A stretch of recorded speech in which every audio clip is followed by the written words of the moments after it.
Welcome to today's session for the Wicked Cool Places information session. My name is Margot Saulnier. I'm the creative strategist for the City of New Bedford and New Bedford Creative, and we operate out of the New Bedford Economic Development Council. And you can find me at artsnewbedford@gmail.com, and I'll have that throughout. So we'll be giving you my email throughout this presentation. If you have any questions, if you want to set up an information, not an information session, this is the information session. If you want to set up an office hour with me, we'll have time to do that between now and the deadline for Wicked Cool Places. So I just want to do a brief overview of New Bedford Creative. So about 4 years ago, Mayor John Mitchell and the City Council passed the Arts, Culture, and Tourism Fund. And that fund was created in 2017. It's in legislation. It was signed into law by Governor Baker, and it allows the City of New Bedford to set aside $100,000 per year in funding to go towards the Arts, Culture, and Tourism Fund, which is what New Bedford Creative manages. So we work closely with the city, the New Bedford Economic Development Council, and specifically the departments of city planning, parks, recreation and beaches, tourism and marketing, and the mayor's office.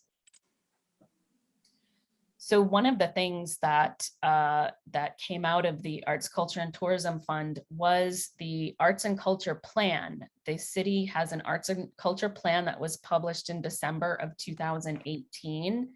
And that can be, you can see the plan, download the plan at newbedfordcreative.org. And here's the vision of the plan: that in New Bedford, the creative community is engaged and powerful partner, inspiring social, economic, and cultural growth. In this authentic seaport city, each and every person enjoys the opportunity to experience a diversity of cultures. Art is everywhere, encouraging fun, provoking thought, and nurturing the soul. So one of the components of the Arts and Culture Plan was to create a grant program, and we began Wicked Cool Places several years ago. So this is now the 4th round of Wicked Cool Places. What is Wicked Cool Places? It is a creative placemaking and placekeeping grant program that's funded by the city's Arts, Culture, and Tourism Fund. And we do receive additional support by Bristol County Savings Bank, Mass Cultural Council, and Mass Development, and we'd like to thank those funders.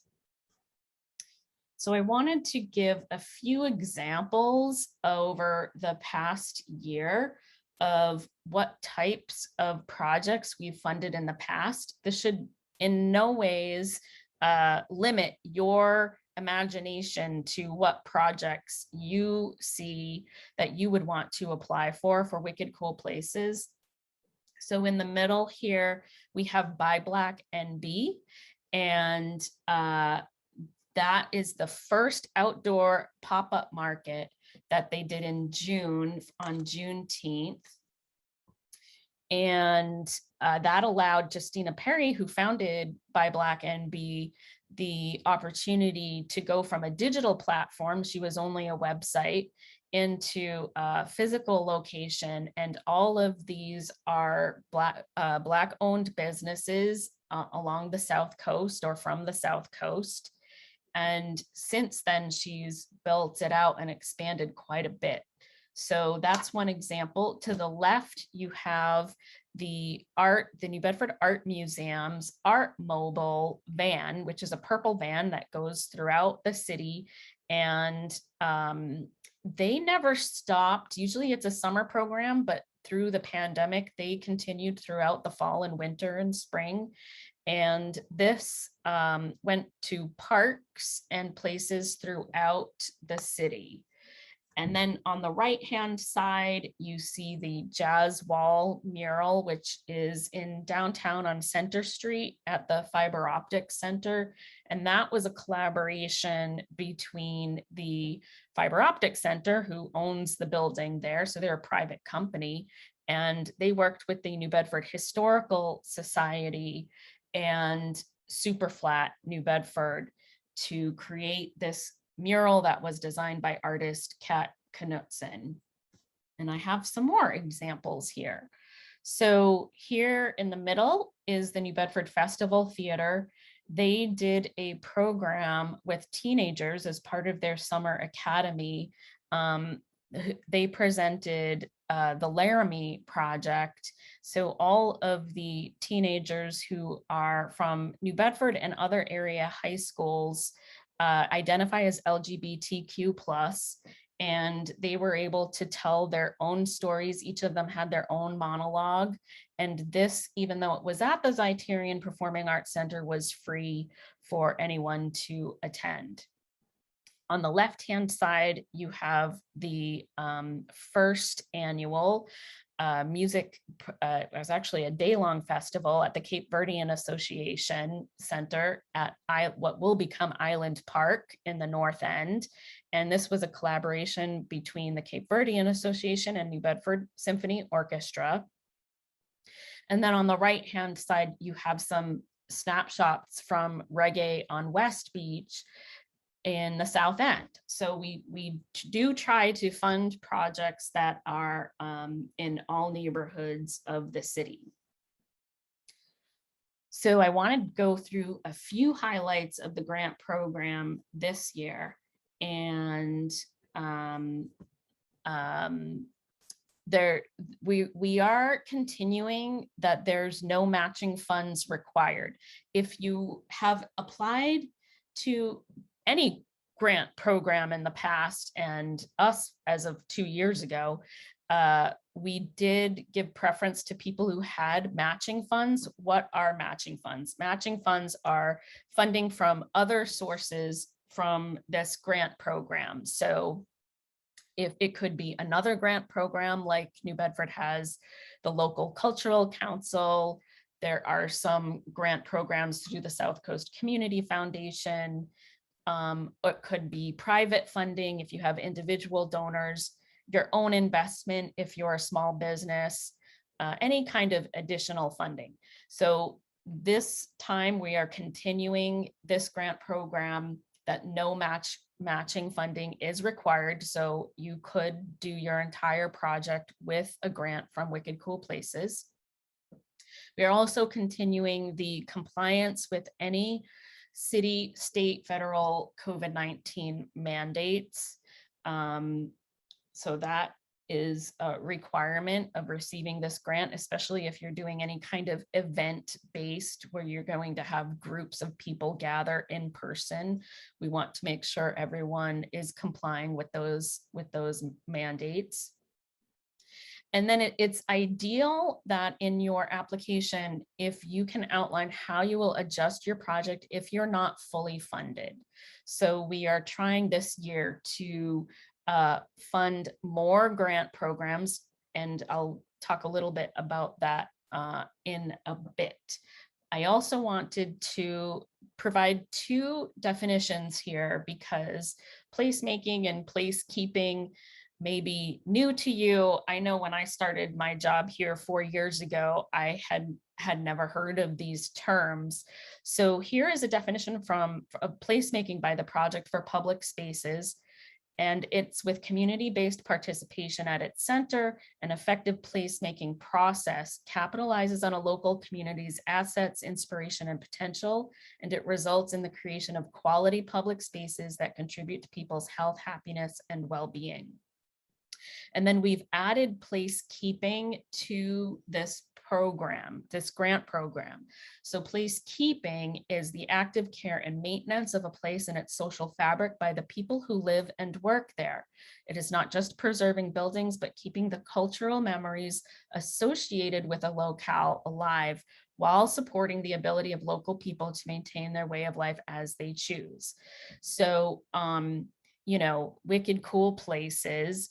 The point of it is to make or keep a place wicked cool.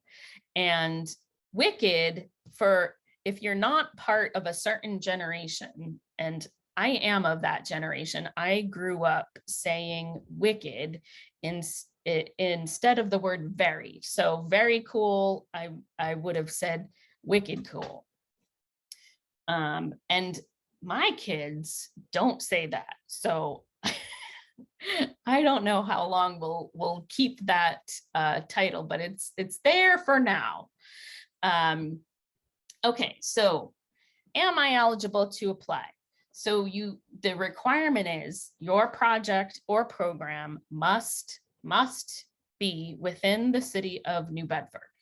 Now, within the city, we are, all areas are eligible. So whether you live in the far north end or the far south end or the west end or downtown, wherever you are, as long as it's in the city of New Bedford, it's eligible.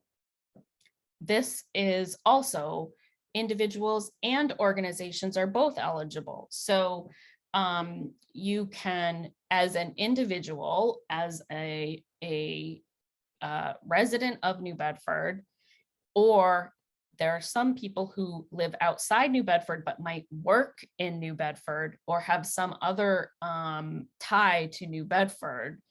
Individuals can apply, as well as organizations. By organizations, I mean both nonprofit organizations, if you're a charitable organization or a faith-based organization, as well as for-profit, if you're a small business or an entrepreneur, the whole gamut. Everyone's eligible to apply.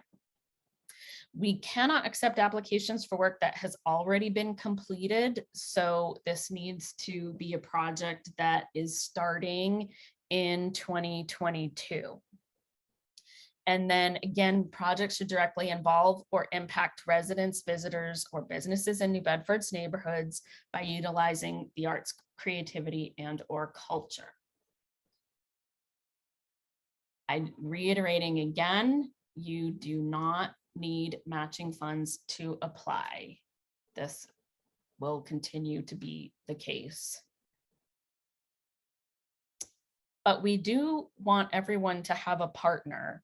So we think it's kind of the essence of placemaking and placekeeping. So if you're an individual artist, maybe you are working with a business or a nonprofit or a neighborhood group. It could be a neighborhood association. We do want to encourage building relationships and partnerships throughout the city. If you're planning to do a project on public space, whether it's a park, then your partner would naturally be the city department of Parks, Recreation, and Beaches, similar to Reggae on West Beach. Or if you want to partner downtown, maybe it's city planning or another city department. If you have a great idea, but you don't know who to partner with, that's why we are here at New Bedford Creative. We want to introduce you to potential partners. So how are projects selected? All of the applications are scored by a review committee who are members of the New Bedford Creative Consortium. And this is the rubric. So quality, originality, and creativity, that's 10 points. How well does the project use placemaking or placekeeping to directly involve or impact residents, visitors, or businesses in New Bedford neighborhoods? Community benefit is also 10 points. How well does the project benefit the community, and are the specific participants or intended audiences clearly identified? And then partnership is 5 points. Does the project include at least one partner with at least one member of the project team based in the city of New Bedford. Now, that can be a resident, like you live in New Bedford, you work in New Bedford, you own a business in New Bedford, doing something in New Bedford. And then planning, is the planning sufficient and timeline makes sense to ensure quality and implementation? That includes property owner permission and or permits. So that's 3 points. And then budget, how clear and reasonable is the budget? That's 2 points. We've adjusted this. It used to be equal, and each grant round, we continue to ask ourselves, is this an equitable process for everyone involved? And so over the past year, we've adjusted the rubric and this scoring method to make sure that this is an equitable process as possible. So what is the range of grant awards? We've adjusted this year. We have a total of $50,000 to distribute, to award. We were investing $50,000 in projects in New Bedford. So the range will be from $1,000 to $5,000. It's a little bit less than we've done in the past, but we wanted to make sure that we were giving a maximum amount of funds. You know, in the past, we've had between 30 and 40 applications, and we've been able to award between 9 and 12 grants.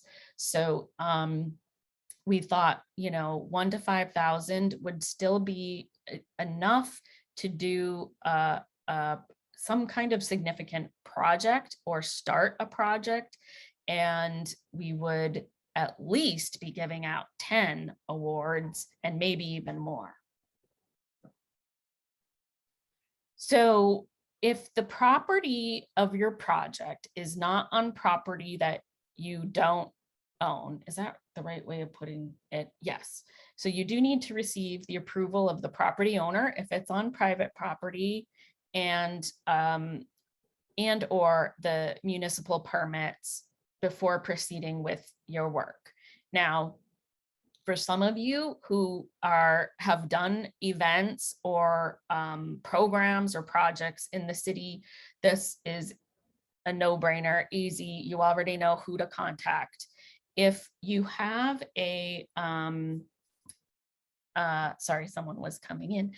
If you don't know, but you have this great idea, again, that's where you want to reach out to me at New Bedford Creative, and we will work with you to talk you through the process of figuring that out. So I'm going to go over the timeline in another slide, but if you are awarded a grant, which we will be announcing in January 2022, you'll receive a commitment letter from the New Bedford Economic Development Council.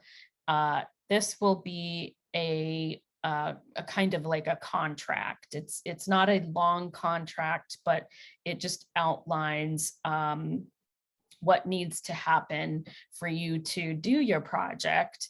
And then we need to have all of our funds distributed by June 15th, 2022.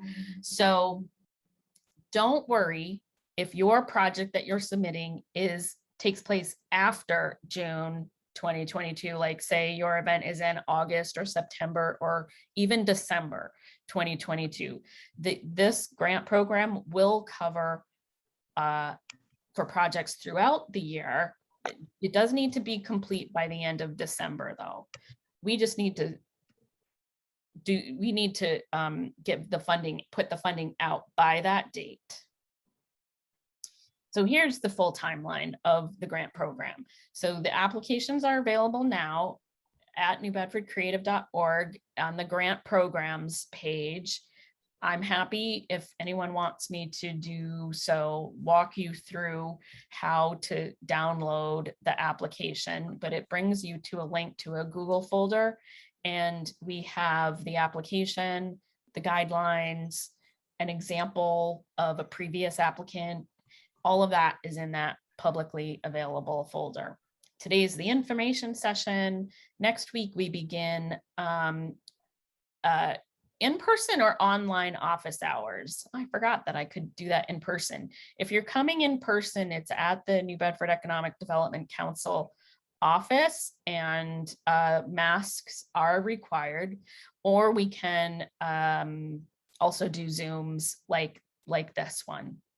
So I've designated, those are Tuesdays from 1 to 3. If that time slot does not work for you, do not worry. Just reach out to me at the email below at artsnewbedford@gmail.com, and we can come up with an alternate time that works for you. So the deadline is November 30th by midnight, by 11:59 p.m. on November 30th. So please email me your application by that time, and then we'll begin the scoring process, and we will announce the awards in mid-January. And again, these are for projects that would take place in 2022. So anytime after that January date through the end of the year. So the checklist is it's like you download the application from that Google folder, email it to me by November 30th, and it's pretty straightforward once you look at the application. So if anyone has any questions, you can reach out to me at 617-359-2409 is my phone number. artsnewbedford@gmail.com is the email, and newbedfordcreative.org is the website, the application. So we're directing everyone to the grants program page of New Bedford Creative. And then it says here, Wicked Co-Place is now open. Click here to view and download the application and guidelines. This brings you to a publicly shared Google folder. And what you need to do is click on this is the application. And then you can either download it into any of these different kinds of files that you can use, or you can make a copy. But what you can't do, and I would just click OK, and then it would open up my own copy in my own drive. What you can't do is start filling it out here. I can, because I'm the owner of it, but we don't want anyone putting their personal information that everyone can see. So just make sure you download that application. These guidelines are also very helpful, and it reviews many of the things that I've already talked about today in the information session. It has the timeline, the applicants, the eligible projects, the evaluation criteria. This is the grant selection committee who will be reviewing all of the applications, and a little bit of background on New Bedford Creative. So that can also be, you can download that. And then within, I'm just going to go back to the application. Within the application, we're asking for pretty basic contact information. The release is consenting because we do allow, we do often promote the Wicked Co-Places grant projects on social media and in press releases. So we would like you to say yes. Now, if you say no, that's okay, that you're still eligible for grant funding. There might be, there was one Wicked Co-Place project that was a teen yoga and art project, and they didn't want photos of the teenagers. And so then that's fine. That's fine. It does not preclude you from receiving funding. The location, we're asking where the locations are for your project, if it requires permission or property owners. If you can get a letter of approval from the property owner, great. If it's on public property, on city property, I should say, and you're doing an event that may require a permit, we can walk you through that if you have never done that before. And then here is where you would describe your project, and we have some questions there that you want to make sure that you answer. And then here's the community benefit, and same thing. You want to make sure that you're especially if you're in a specific neighborhood, like what is the population of that neighborhood? Are you targeting the elders in your community? Are you wanting to do a program with youth, etc. Here's, you're going to outline your lead organizer and partnership. So you want to list the lead, and here's where you want to put brief bios or histories of anyone who is in your project. Your planning and timeline. This could be very simple. If you are doing one event in May, it could be some planning meetings and then prep for your event and then your actual event. It does not have to be the whole year. Some of you who might apply, it may take the whole year to plan an event, or maybe you're doing something that's going to be once a month, but you don't have to fill out that whole thing. Here's our template for the budget. So please don't be intimidated by this budget. Your budget might have 3 items on it, and that is fine. As long as you've thought through what it will cost to produce a successful project for you. So here are all of the types of things that your project could: materials and supplies, marketing, promotion, space rental, venue, facility costs, contract services, salaries or fees, equipment rental, production and technical costs, permits and insurance, security, admin costs, etc. If something that is involved in your project that's not listed here, feel free to add. And then here's the revenue part. This is your income. So for, like I said earlier, we do not require matching funds. So you may have one line item here that says Wicked Cool Places, $5,000, and that's it. If you have a project that has other funding, we would love to know that. So if you have a local cultural council grant from another source, some cash donations, in-kind services, oops, there's a typo there.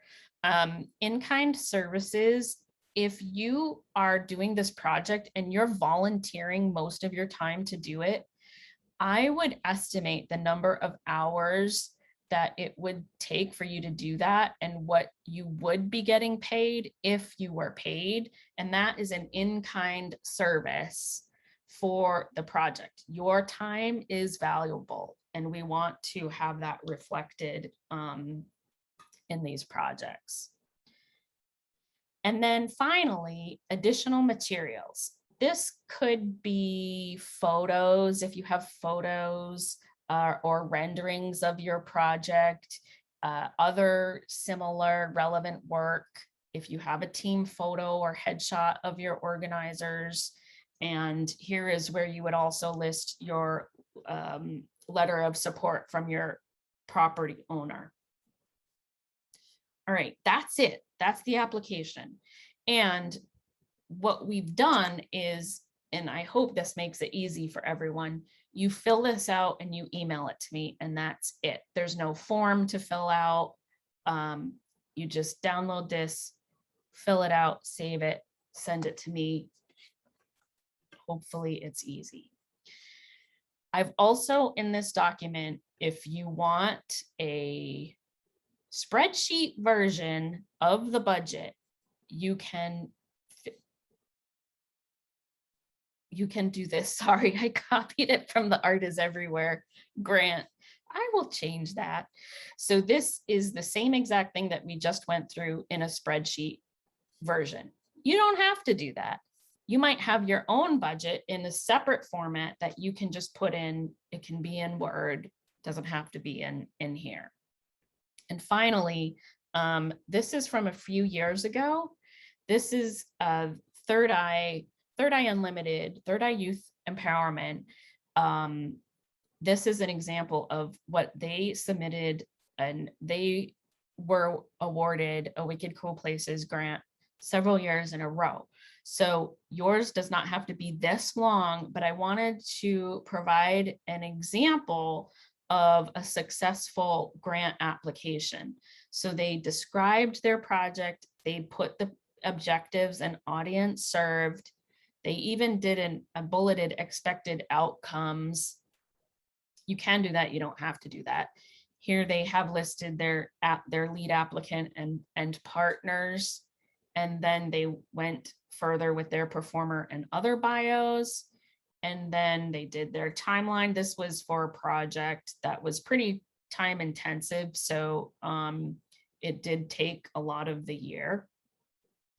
This is the budget. So see, like this is an example where they didn't have it in a spreadsheet. This is just in a Word document, but it's very clearly outlined what they were going to spend money on.